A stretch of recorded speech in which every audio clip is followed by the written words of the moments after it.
भाई खबरें ये आ रही हैं मार्केट में कि सलमान अली आगा की कप्तानी जो है वो ख़तरे में हो गई है। पता नहीं किसको अब कप्तान बनाने का ये लोग सोच रहे हैं। उसके ऊपर मीटिंग्स भी होंगी, बाबर और रिजवान के फ्यूचर के ऊपर भी बातें हो रही हैं। उसके अलावा हमारा जो टैलेंट है वो डोमेस्टिक में चला गया है। साइम भी रन्स बना रहा है, हारिस भी रन्स बना रहा है, रिजवान भी रन्स बना रहा है, नसीम भी विकेटें ले रहा है। सारे जो आपकी यही टॉप के ऊपर जो हम पहले भी बातें करते रहे, इन सब चीज़ों के बारे में आज की इस एपिसोड के अंदर हम बात करेंगे। लेकिन सबसे पहले बात करेंगे कि सुना है हमारे कप्तान एक दफ़ा फिर से चेंज हो रहे हैं। मैं तो कहता हूँ सबको बना दिया, हर हफ्ते एक नया कप्तान बनाया करो ताकि टीम में सबके पास एक्सपीरियंस हो, सब मिल बांट के जो है ना वो टीम चलाया करें। वहीं पर लड़ाइयाँ शुरू हो रही, ग्राउंड के बीच में एक दूसरे को मारना शुरू हो चुके। बस एक सीरीज हमने हारनी थी और कप्तान को हटाओ, कप्तान को हटाओ, क्योंकि वो हटाने से सब चीज़ें फिक्स हो जाएंगी। सब का सब जो है ना आवे का आवा बिगड़ा हुआ है। इन एक कप्तान हमेशा से एंड में जो है कप्तान ही सामने आ रहा था कि कप्तान की वजह से सब कुछ हो रहा है। इसीलिए मैंने मना किया था बाबर को आज से 2 साल पहले, 1 साल पहले जब दोबारा उसको ऑफर की थी,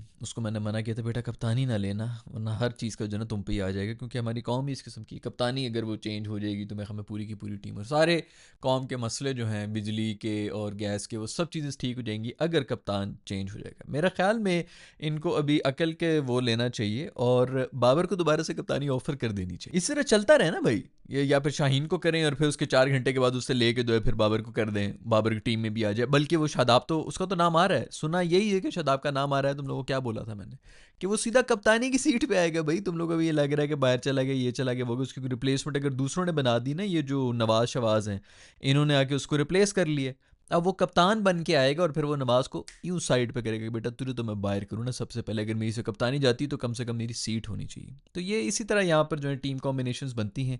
हर कोई अपने बारे में सोच रहा होता है कि मेरा रास्ता किस तरह साफ होगा। और अब शादाब जो है बिल्कुल रेडी है।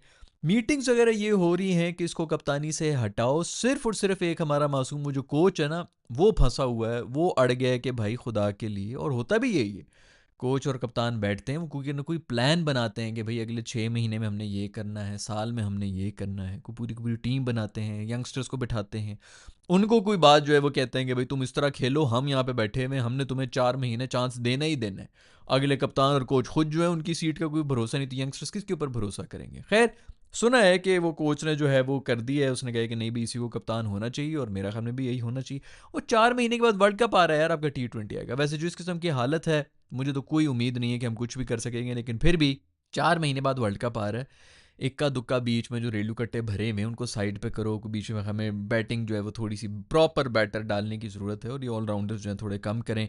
आगा सलमान साहब को उनको एज ऑलराउंडर खिलाएं आप, क्योंकि उनका अगर सब चीज़ें उनकी जो है एवरेज ही हैं। T20 के अंदर बैटिंग भी, कप्तानी भी और फिर बॉलिंग, ये पूरा पैकेज बना के बंदा कहता है कि चलो यार 3 चीज़ें तो एक को डाल दी गई हैं, तो उनसे बॉलिंग कराएं। ये साइम सुइम को बॉलिंग को पना लगाएं। खैर उससे मुझे याद है कि डोमेस्टिक के अंदर साइम ने सुना है कि कुछ 70-60 रन बना दिए हैं, दुनिया की सबसे तेज़ तरीन 60 ही मार दी हैं। एक तुम्हारे मेरे में डोमेस्टिक का स्टैंडर्ड भी इतना बुरा है कि यही आपकी क्रीम जो है यही निकल के आती है। ये नीचे जाएंगे, ये वहाँ पर परफॉर्म करेंगे, ये आपका मुल्क का सबसे बेहतरीन टैलेंट है जो आपको लग रहा है कि गली गली में लोग खेल रहे हैं, कोई टैलेंट नहीं है। यही आपका टैलेंट जो सबसे बेस्ट टाइम है। हम लोग ना अभी तक डिनाइल में बैठे हुए हैं। उधर नसीम के वो पेट वाली जो वीडियोज़ आ रही हैं, उसने भी 5 विकेटें ले ली हैं अपने पहले मैच के अंदर। मोहम्मद हारिस ने अभी मेरा ख्याल में कुछ देर पहले जो है उन्होंने भी सेंचुरी मार दी है। मोहम्मद रिजवान ने भी 120-130 मारे में। यही आपके टॉप परफॉर्मर्स हैं। यही नाम बार बार वापस आ जाते हैं और फिर आप जो कहते हैं कि पता नहीं कहाँ से लेके आएंगे, नेपाल से इन्होंने इंपोर्ट करना है, जिस भी दूसरे मुल्क से करना है कर लें। ये आपके टॉप परफॉर्मर्स हैं जो कि आपके डोमेस्टिक में ही सबको पेल पेल के नेशनल साइड के अंदर घुसते हैं और फिर आप आके कहते हैं कि नहीं नहीं इनसे तो बहुत ज़्यादा हमारे पास टैलेंट है पड़ा हुआ। खैर वही कप्तानी जो है वो मेरे ख्याल में हर हफ्ते एक होनी चाहिए। हर हफ्ते जो है वो पर्चियाँ डालनी चाहिए और उसके बाद उसको कमेटी जिस तरह निकलती है ना हर महीने की, उस तरह हर कप्तानी की कमेटी निकलनी चाहिए। और फ़खर भाई जो है उनको भी मेरा ख्याल में कप्तान ही बना दो, क्योंकि वैसे तो उनकी जगह बन नहीं रही है।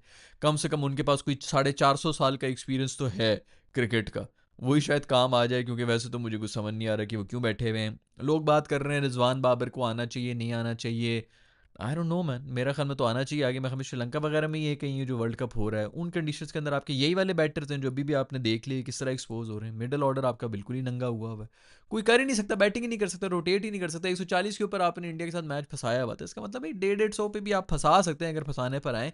और बहुत से इस तरह मैचेस हुए जिसके ऊपर हमसे 150 भी नहीं हो रहे थे। वो पता नहीं वो बांग्लादेश के साथ था किसके खिलाफ था जो 120 एक पे हम आउट हुए हुए थे। तो हमें 140-50 वाली भी आपको मिल जाए तो बड़ी बात होगी। 140-50 वाले तो बाबर भी है, रिजवान भी है, लेकिन बात हुई है कि फिर आगा भी है। मेरा ख्याल में मोहम्मद हारिस जो है उनकी जगह पर रिजवान को होना चाहिए कम से कम। हारिस से मतलब आप बैटिंग में तो चलो उसको छोड़ें, जो कीपिंग में उसने जो आउट शाउट छोड़े थे वो तो बिल्कुल ही यार, मतलब ये तो बिल्कुल इस पर तो कोई डिबेट ही नहीं हो सकती कि आप कीपिंग में भी जो है वो चांसेस अगर छोड़ रहे हो। तो मेरा ख्याल में रिजवान को उसमें वापस लें आए, और कुछ नहीं तो शायद ये जो हमारा नया कप्तान है उसको कोई गाइडेंस वाइडेंस भी दे देगा, उसकी भी 4000 साल का एक्सपीरियंस है, तो इस किस्म का कुछ होना चाहिए। मेरे ख्याल में रिजवान वापस भी आ जाए, रिजवान और आगा हो तो बस दो हो गए बीच में थोड़ा सा एक ही तरह के खेलने वाले, फिर मेरे ख्याल में बाबर की जगह नहीं बनती। ये और बात है कि अगर रिजवान और बाबर में से बैटर किसी को हाई रैंक कर सकते हैं तो वो हम बाबर को कर सकते हैं, लेकिन हारिस की जो बैटिंग है वो फंस जाएगा, वो श्रीलंका की जो पिचेस होती हैं उनके भी फंसेगा। तो मेरा नहीं ख्याल कि उसकी कोई जगह बनती, तो उसकी जगह रिजवान को होना चाहिए। बट चलो देखते हैं कि क्या होता है क्या नहीं होता। अभी फ़िलहाल तो इसके ऊपर ही डिसाइड कर रहे हैं कि भाई कप्तानी इनके पास रहेगी कि इनसे निकल के किसी और के पास चली जाएगी। तीनों अगर आ गए ना, रिजवान, बाबर और आगा सलमान एक ही T20 की टीम के अंदर, तो इनको यार सफ़ेद वाली किट पहना देना, ताकि हम खुश हो जाएंगे कि यार 110 की स्ट्राइक रेट के ऊपर जा रहे हैं, क्या ज़बरदस्त टेस्ट की इनिंग्स खेल रहे हैं, बड़ी मॉडर्न डे वाली ना इंटेंट के साथ टेस्ट की इनिंग्स बैस बॉल खेल रहे हैं। इनको वाइट कपड़े पहना दो, हम भी खुश रहेंगे, सब कुछ हो जाएगा, सारा का सारा मामला आपका सेट हो जाए। लोग कह रहे हैं जी टॉप ऑर्डर टॉप ऑर्डर, आपस की बात है ना। फ़खर साहब की जगह बन रही है टॉप ऑर्डर के अंदर, ना ही सैम साहब की जगह जो है वो बन रही है टॉप ऑर्डर के अंदर। इनसे बेहतर है कि वो जो हसन नवाज है उसको डाल दो, या फिर इनमें से बाबर शाबर जिसको भी डालना है डाल लो। इन दोनों की कोई जगह नहीं बन रही टॉप ऑर्डर। कोई ILT लीग वगैरह हो रही है उसके अंदर हमारे में हमें 80-80 हज़ार रुपए में जो है बिक गए हैं, $1000 वगैरह में बिके हैं। बहुत ही कुछ सस्ते बिके हैं यार हमारे, जो बिके भी हैं वो भी मेरे ख्याल में मर मर के 3 बिके हैं, जिनमें नसीम भाई भी जो हैं वो भी बिके हैं। नसीम है, फ़खर है और हसन नवाज है।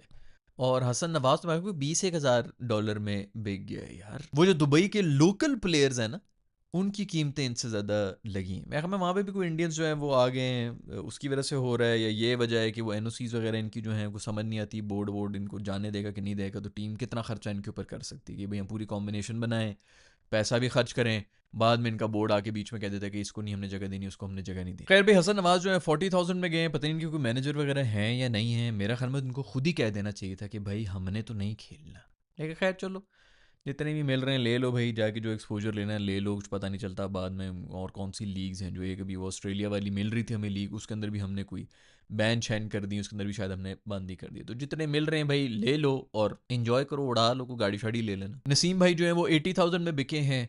इन सब में सबसे महंगे मेरे ख्याल में नसीम भाई हैं। वो तो बिल्कुल ले ले भाई, जितने भी तुझे मिल रहे हैं। नेशनल टीम उसकी जगह नहीं बन रही है, तो उसको तो मेरा ख्याल में ऐसे मौके बिल्कुल भी हाथ से नहीं छोड़ने चाहिए। फ़खर भाई के ऊपर मैंने स्पेशल नज़र रखी होगी कि फ़खर भाई वहाँ पर जाके रेलुकेटी लीग्स ही होती हैं जिसके अंदर 30% ही कोई नेशनल इंटरनेशनल लेवल के प्लेयर्स होते हैं, बाकी सारे तो पता नहीं कौन कौन से प्लेयर्स आए हुए होते हैं। तो फ़खर भाई को मैं ज़रूर देखूंगा कि वहाँ पर कितनी सेंचुरियाँ मारेंगे वो, और क्या ज़बरदस्त इंटेंट जो है वहाँ पर दिखाएं। वहीं पे भाई कोई मार ले सेंचुरियाँ मार के, कम से कम कुछ थोड़ा बहुत कॉन्फिडेंस आ जाए, ताकि हमें भाई, हमें सिर्फ चाहिए होता है कि हमारी टीम जीत जाए। मैं किसी के लिए नहीं बैठा हुआ कि भाई ये हीरो मेरा, मैंने कोई पोस्टर नहीं लगाए हुए किसी के यहाँ पे, मैं कोई फ़ैन बॉय शैन बॉय किसी का भी नहीं हूँ। खुदा के लिए पाकिस्तान को रिप्रेजेंट कर रहे हो, टीम को जिता दो, चाहे वो नीचे से आके कोई 100 मार के जाता है या ऊपर से आके कोई 5,000 विकेटें लेके चला जाता है। साइम तू बॉलिंग में जिता दे, फ़खर तू भी बॉलिंग में जिता दे यार, मुझे कोई फ़र्क नहीं पड़ता। खैर भाई वो इस किस्म की कोई बातें आई थी बीच में, मेरे ख्याल में की थी वो डॉक्टर नूमी ने शायद बात कोई की थी, और वही बात की थी जो हम यहाँ पे कर रहे होते हैं कि शादाब भाई ने जो है वो रोका हुआ था इन सब लोगों को, ये शादाब को टीम में रखना था, इसलिए नवाज़ वगैरह और इस तरह जितने भी अबरार जो हैं, इनको अबरार और सुफियान मुकीम को इसलिए बाहर किया हुआ था क्योंकि शादाब को टीम में रखना। पिछले 1 साल से चीख रहा हूँ, इन्हीं वीडियोस में चीख रहा हूँ कि ये बेवकूफ़ियाँ बंद करो, ये बेशर्मी बंद करो, फेवरेटिज्म बंद करो, जो तुम लोग अपने जो है अपने बंदों को आगे करने के लिए फुल टाइम 2 स्पिनर्स जो हैं उनको हमने बाहर किया हुआ था। अभी पिछले आप अगर देखें पिछले कोई 4-5 महीने में इन्होंने मेरे ख्याल में सबसे ज़्यादा इम्पैक्टफुल जो हैं कोई कराए होंगे, जो जिसके अंदर बाकी मैच टर्न हुए होंगे। सुफियान ने कराया होगा या अबरार ने कराया होगा, क्योंकि आपके ये मैच विनर्स हैं। जिस दिन इनके जो है वो स्पिन टर्न होना शुरू हुई, आपको मैच विनर्स चाहिए, आपको ऐसे रेलू कट्टी नहीं चाहिए कि हाँ 3 ओवर भी फेंक दिए, बस ज़्यादा छक्के नहीं खाए हैं, जो है इकॉनमी भी जो है वो 7-7-8 पे रखी हुई है। भाई अगलों को आपने जो है सेट कर दिए, उन्होंने अगले पे आके मेरे बेचारे रूफी को जो है तुम्हारी 6 बॉलों में उन्होंने वो मिडल शिडल करके वो टाइमिंग बना ली है, रूफी पे आके उन्होंने 20 रन बना दिए। इनको तो कोई पकड़ेगा ही नहीं कि भाई ये तो बच गए। हमें ऐसे कोई रेलू कट्टे ओवर पूरे करने वाले बॉलर्स नहीं चाहिए होते यार, इंपैक्टफुल चाहिए जो मैच को टर्न कर लें। वो सुफियान मुकीम भी है, अबरार भी हैं, दोनों इसी किस्म के प्लेयर्स हैं। इनको बाहर किया हुआ था और मैं यहीं पे चीख रहा था कब से चीख रहा था कि भाई इसको, उसको कप्तान बना रहे थे भाई। वो तो जब कप्तान बना रहे थे हमने यहाँ पे पहले चीखना शुरू किया, तो उसको फिर वाइस कप्तान बना दी। मतलब जो टीम में नहीं है वो टीम में वाइस कप्तान बन के घुसा है, इसका मतलब है कि क्या वो कप्तान नहीं बन सकता था। और आगा सलमान के ऊपर वैसी बड़ी बातें हो रही थी कि ये तो ये किधर से है टीम के अंदर। तो ये सिर्फ चुप करा के उसको किया कि भाई ऑस्ट्रेलिया जा रहे हैं, आगा सलमान ने वैसे ही यहाँ पे फेल हो जाना है, ये हो जाना है, वो हो जाना है, लोगों ने कहना। तो फिर ये अभी अभी बाहर से आया तो वाइस कप्तान है, तो वाइस कप्तान सीधा ऑफ कोर्स वाइस कप्तानी। कौन बनेगा कप्तान? हाँ वाइस कप्तान तुम आ जाओ, तुम कप्तानी करो क्योंकि तुम वाइस कप्तान हो। तो ये पूरा प्लान इनका ये था। वो तो फिर अल्लाह के काम हो गए, कुदरत का निज़ाम के कंधे में इंजरियाँ निकल गई, उसको भाग के जाना पड़ गया। उसने कहा कि जी अभी मैं करवा लूँ तो करवा लूँ, जब बीच कोई टीम शीम के अंदर दोबारा घुसने के चांस हैं, कोच भी हमारा बैठा हुआ है, उसके साथ मेरी फिर भी यारी सुट पंजा हो रहा है, हम अफ्तारियों पर भी इन्वाइट करते रहे, अंकल अब्बू के भी बड़े अच्छे दोस्त हैं, ये वो सब चीज़ें करके अभी तो मैं टीम में वापस आ जाऊँगा। इसके बाद और मुश्किल हो जाना था, फ़ौरन जाके सर्जरी करा दी, सर्जरी भी थोड़ी लंबी हो गई। पीछे से शुक्र उसने किया होगा कि हम इंडिया से जो है जीते नहीं, आखिरी मैच की गलती से हम जीत जाते इंडिया से, किसी एक की भी मजाल नहीं होनी थी कि इनमें से एक भी निकलता। ये अगले 4 साल के लिए तुम लोग के सुपरस्टार्स बने हुए होते, हमारे मुल्क के जो हमारे नोटों के ऊपर इनकी तस्वीरें आ रही होती कि दुनिया की सबसे बेहतरीन परफॉर्मेंस दे दी है। और फिर तो किसी की उसने भंगड़े डालने हैं मेरे दोस्त शदाब ने कि वो कर लिया। खैर अभी वो अंदर से ही बातें आना शुरू होगी कि इसकी वजह से जो है सुफियान मुकीम और अबरार दोनों को बाहर रखा हुआ था। ये हर डिपार्टमेंट में, हर इंडस्ट्री में इस मुल्क में यही हो रहा होता है। लेकिन ये सब भूल जाते हैं कि जिसने इज्जत देनी है, जिसने रिस्क देना है, वो ऊपर बैठा हुआ है। ये सब मिल के जितना मर्जी जोर लगा रहे हैं, जिसको मिलना होता है नाम, शोहरत, इज्जत, पैसा, वो उस तक जाके रहती है क्योंकि ये इंसानों के हाथ में है ही नहीं।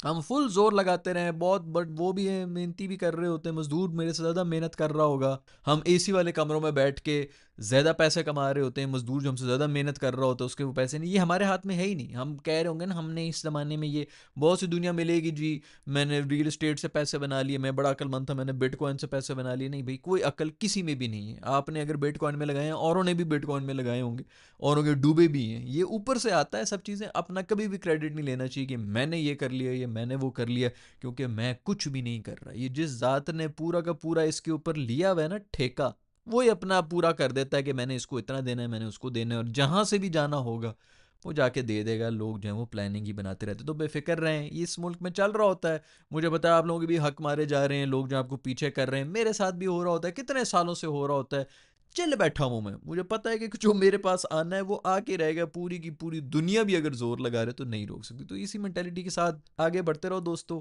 अभी यंगस्टर्स हैं आप सब लोग, मैं नहीं कहूँगा कि यहाँ पे डिस्करेज हो रहे हैं, बहुत से लोग जो है डिस्करेज होकर बाहर चले जाते हैं, बाहर जाके भी यही हो रहा होता है। बाहर आपकी स्किन के कलर की वजह से आपको जो आपका हक नहीं मिल रहा होता। और ये मैं कोई वो बातें नहीं बना रहा कि जी ये नहीं, मैं रह के आया हूँ, काम की है। स्पेशली प्रोफेशनल लाइफ में जब आप जाते हैं, स्पेशली उन जॉब्स पे जाते हैं जिन पे गोरे बैठे हुए होते हैं, वाइट कॉलर जॉब्स, जब ऑफिस में जाते हैं, एक लेवल के बाद आप मैनेजर तक जा सकते हैं, उससे ऊपर जो आप नहीं देखेंगे कि ब्राउन स्किन वाले जो हैं वो जा रहे होंगे। बहुत शादर नादर अगर निकल लें तो निकल लें, लेकिन होता है हर जगह पर यही हो रहा होता है, वहाँ पर भी हक मारा जाता है। तो जहाँ पर हक आपको मिलना है, वो चाहे आप बाहर बैठे हुए हो चाहे आप यहाँ पे बैठे हुए हो, आप तक मिल के ही रहेगा। हाँ आपने कोशिश करनी होती है, आप अपनी कोशिश पूरी करें, नीयत अच्छी रखें, बाकी सब कुछ जो है वो जो आपके हक में होगा आपको मिल के रहेगा। तो खैर इसी तरह चलता रहेगा दोस्तों। आपके पास भी कोई खबरें हैं तो नीचे कमेंट्स में लिख के मुझे बता दो। I will see you in the next video.